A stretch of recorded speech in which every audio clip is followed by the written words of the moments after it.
Sekarang lagi viral alasan kenapa Donald Trump menyerang Venezuela. Dan juga situasi makin memanas, orang juga berpikir ini akan terjadi uh, pecah perang dunia ketiga. Nah, orang banyak juga yang memberikan alasan-alasan kenapa Donald Trump menyerang Venezuela seperti minyaknya atau masalah kriminalitas obat-obatan terlarang, ya, dan juga masalah perang dagang dengan Cina. Tapi bagaimana kalau kita coba cari sesuatu yang lebih dasar, sesuatu yang dapat direplikasi dan dapat dibuktikan dibandingkan kita hanya mencari alasan-alasan yang spekulatif, yaitu tentang psikologi para pemimpin. Coba lihat psikologi para pemimpin-pemimpin ini ya. Kayak misalnya Donald Trump nyerang Venezuela, mau nyaplok Greenland. Dia melakukan kebijakan-kebijakan yang ofensif gitu, bahkan perang tarif. Kalau dia nyerang Greenland, artinya bahwa dia harus bermusuhan dengan Eropa. Bukan hanya Trump, tapi Putin juga. Putin ini juga nyerang Ukraina. Dan seolah-olah tidak ingin terlihat takut, dia terus ngelawan ya NATO dan juga Amerika. Kalau Anda lihat Tony Blair dulu juga sama. Bahkan data-data intelijen itu mengatakan bahwa di Irak itu tidak ada nuklir, tapi dia tetap melakukan penyerangan. Nah, bisa nggak sih kita mempelajari psikologi-psikologi para pemimpin ini sehingga next time kita bisa belajar bahwa kalau kita mau melakukan pemilihan, walaupun itu ngobok-ngobok dada kita, tetapi kalau rasional kita pakai, mungkin kita akan menghindari hal-hal yang buruk ya, karena kita tahu bahwa psikologi seorang pemimpin itu ternyata memang ada yang buruk dan ada yang baik, dan yang buruk pun juga bisa lolos dalam demokrasi sehingga orang-orang seperti ini bisa terpilih. Nah, jadi psikolog ini mempelajari tipe-tipe manusia nih. Ada tipe yang haus kekuasaan atau power hungry dan ada yang tidak haus kekuasaan. Yang pertama, kita bahas dulu adalah people power hungry. Mereka yang menginginkan kekuasaan. Biasanya itu ciri-cirinya adalah tipe yang butuh apresiasi. Tidak takut untuk memimpin dan menginginkan kekuasaan. Nah, dia ini dianugerahi dengan testosteron yang berlimpah. Ya, kalau kalian lihat atlet-atlet, orang-orang sukses, dan biasanya pemimpin-pemimpin ini, ya, ciri-cirinya adalah sama seperti ini ya, dia lebih ofensif. Mereka biasa punya ada testosteron yang tinggi. Kalau Anda lihat Mike Tyson tuh pasti Mike Tyson itu ya testosteronnya tinggi lebih dibandingkan kebanyakan orang tuh. Dan yang kedua, people yang tidak power hungry, yang tidak menginginkan kepemimpinan dan kekuasaan, cenderung defensif dan cenderung takut ya untuk memimpin, biasanya juga takut dia. Kalau Anda lihat di sekitar ya teman-teman Anda yang biasanya takut untuk menonjol, takut bicara di depan umum, tidak mau memimpin ya, biasanya cari aman. Nah, ini biasanya seperti ini. Dan orang-orang seperti ini, dia kadar testosteronnya lebih sedikit ya. By the way, testosteron itu adalah hormon-hormon yang mempengaruhi tingkah laku otak manusia. Biasanya ada di bukan pasti ada di cowok ya, pasti ada di cowok. Di cewek juga ada tapi sedikit. Tapi biasanya ada di cowok. Ini membuat cowok itu lebih penjingkrakan, lebih ofensif ya. Ini hormon testosteron. Yang bertanggung jawab adalah hormon ini.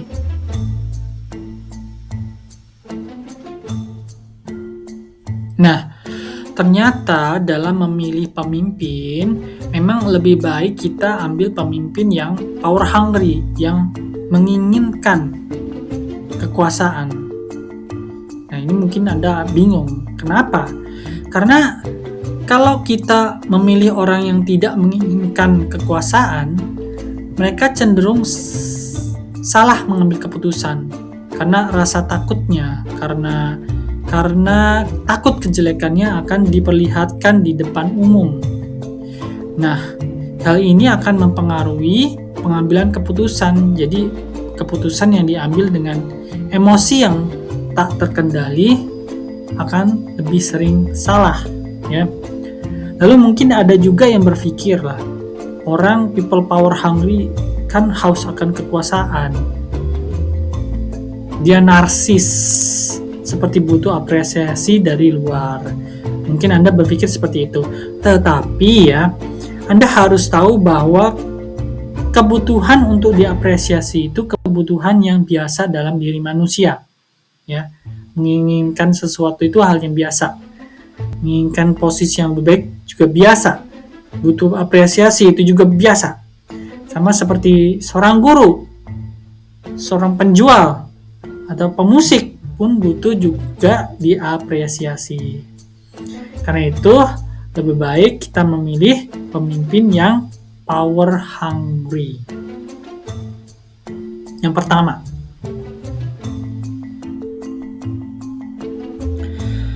tapi ternyata ya, ini psikolog juga membagi people power hungry menjadi dua bagian, ya. Jadi masih ada kelanjutannya nih. Yang pertama adalah dominance oriented atau pencari kekuasaan yang egois atau disebut P-power. Kalau saya baca bukunya itu disingkat P, power hunger yang tipe P. Motivasinya adalah keinginan untuk mengendalikan, menakut-nakuti dan mengangkat diri mereka di atas orang lain. Karakteristiknya adalah sering agresif, kompetitif, berfokus pada kemenangan dengan segala cara, menggunakan kekuasaan untuk menegakkan hierarki dan mempertahankan superioritas. Yang ketiga adalah cenderung kurang empatik, lebih manipulatif dan rentan terhadap korupsi. Yang keempat, gaya kepemimpinan mereka bersifat otoriter. Mereka berkembang melalui ketaatan dan rasa takut. Ya, coba lihat Lenin, Stalin, atau orang-orang yang pernah Anda kenal lah. Ada beberapa yang menginginkan ketaatan dan rasa takut. Dia memang menggunakannya, gitu ya. Resiko dari tipe ini didapat menjadi destruktif karena adanya winner effect atau lonjakan dopamin atau testosteron setelah kemenangan, dan mereka membuat mereka kecanduan akan kemenangan dan keinginan lagi dan lagi. Udah menang sekali dia ingin lagi, sehingga mengarah pada keputusan yang sembrono, ya, terlalu percaya diri misalnya, dan penyalahgunaan wewenang. Yang kedua adalah tipe leadership oriented atau pencari kekuasaan yang proporsional. Biasanya disingkat sebagai S power. Motivasi utamanya adalah keinginan untuk membimbing, melindungi, meningkatkan kesejahteraan kelompok. Karakteristiknya menggunakan kekuasaan sebagai alat tanggung jawab, bukan dominasi. Lebih berempati, kooperatif, berfokus pada stabilitas jangka panjang. Gaya kepemimpinan mereka itu inklusif. Mereka menginspirasi loyalitas melalui visi dan keadilan. Mereka memandang kekuasaan sebagai sarana untuk melayani, bukan sekedar mengangkat diri sendiri. Kalau Anda lihat, biasanya orang-orang yang lebih bijaksana gitu ya, tidak terlalu agresif, tetapi juga butuh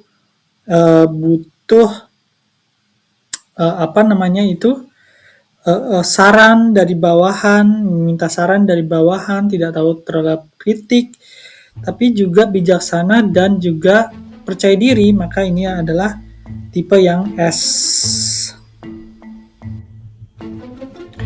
Nah, yang lain ya, penelitian yang lain yang perlu kita bahas juga di sini adalah psikolog Deher Keltner dan Paul Piff dari Universitas Berkeley menemukan bahwa individu dengan ciri narsistik dan psikopatik ya, cenderung lebih mudah menempati posisi kekuasaan, terutama dalam sistem yang menilai dominasi dan kepercayaan diri sebagai kepemimpinannya.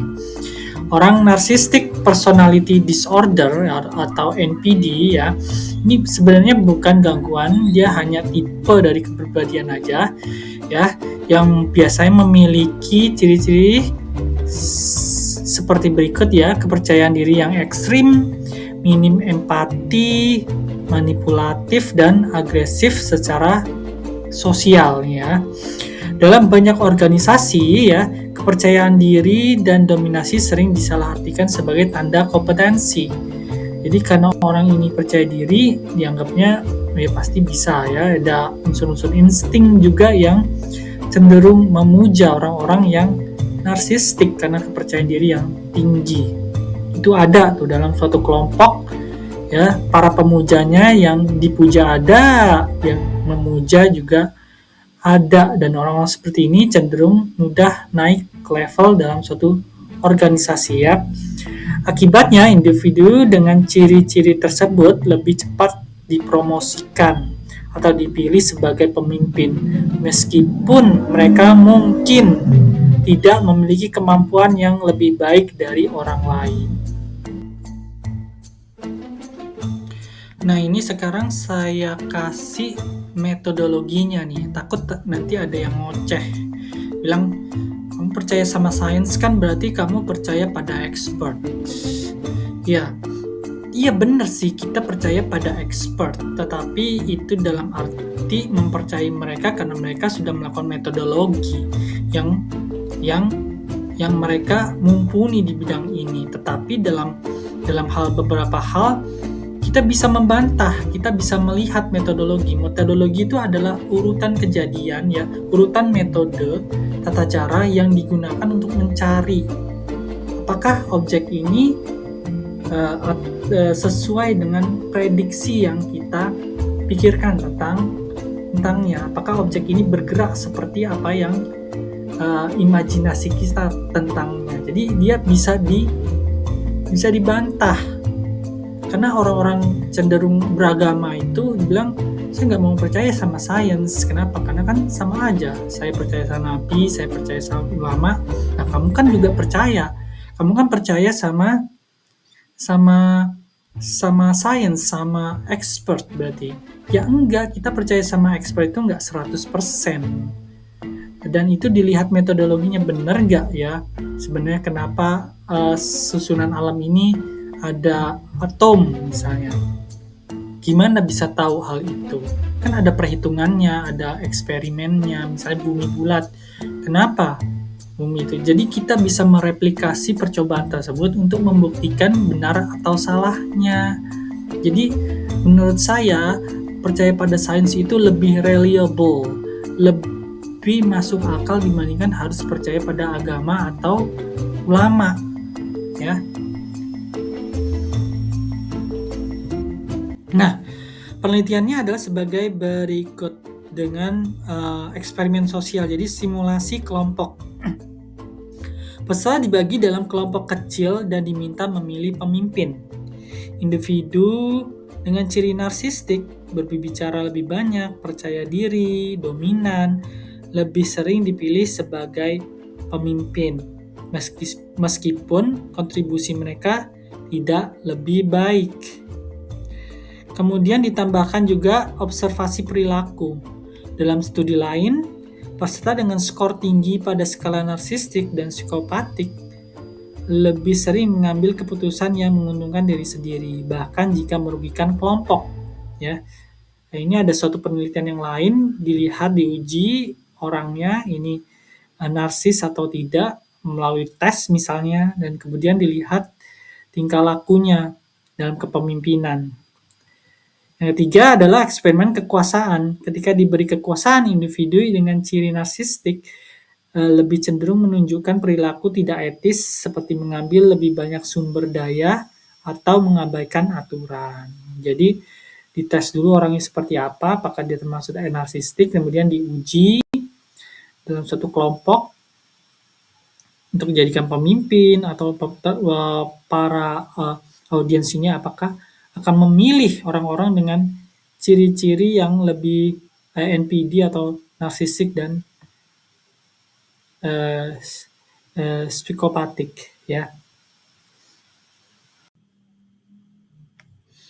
Seperti yang sudah dijelaskan tadi, orang jahat cenderung mudah untuk naik ke posisi yang lebih tinggi dalam suatu organisasi, oke, dalam suatu kelompok.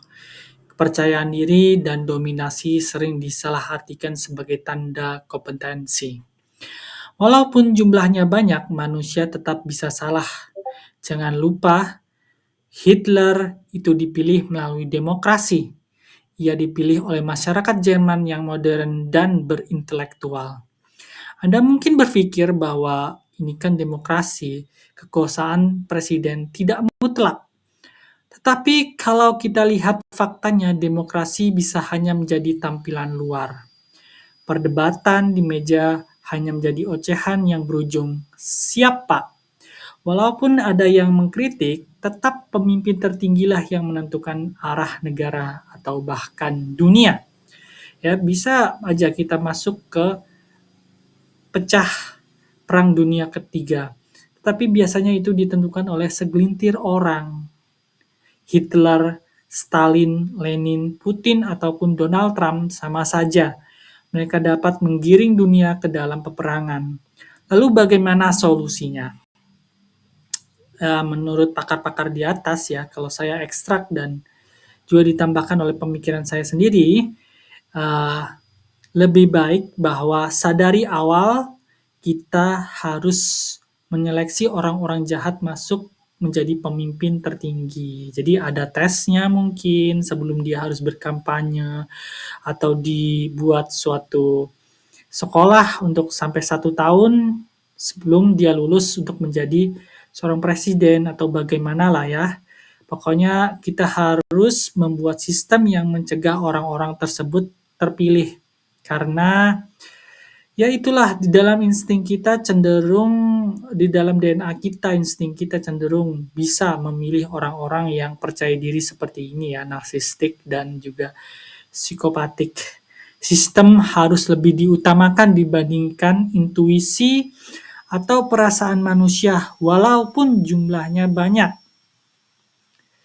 Jadi oke, untuk menutup perbincangan kali ini, saya ingin